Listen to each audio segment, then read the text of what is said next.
కల్కి తంగాకు మురళీ నాయక్ జవాన్ వల్ల దేశవ్యాప్తంగా కూడా ఒక గుర్తింపు వచ్చింది. మీ ఊళ్ళో మీరు ఎలా ఫీల్ అవుతుంది?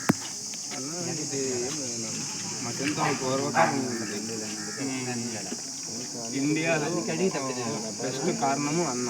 ఈ జిల్లాలో అన్న ఇండియా ఆర్మీలో ఈ జిల్లాకి ఫస్ట్ వీరమరణం చెందడానికి అన్నే ఫస్ట్.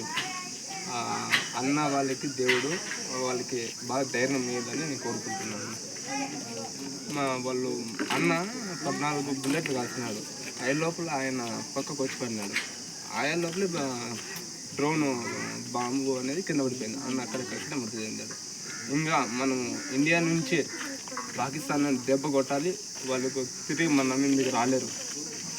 నేను ఒక రైతు బిడ్డకి చెందిన ఇప్పుడు మురళీ నాయక్కి రైల్వేలో ఉద్యోగించింది. ఉద్యోగం కాదు, ఆ పాకిస్తాన్ అన్నప్పుడు వీరి నుంచి కొడితే వేరే దేశానికి వెళ్ళిపోయింది. అలాగా ఈ ప్రభుత్వం చేస్తుందని నమ్మకం ఉంది. ఇలాంటి ఎవరికి బాధ రాకూడదని ఇండియానే పోయి పాకిస్తాన్ మీద దెబ్బ కొట్టేలాగా చేస్తుందని నేనైతే రైతు బిడ్డగా అనుకుంటున్నాను. జై జవాన్ జై కిసాన్. మళ్ళీ జై జవాన్.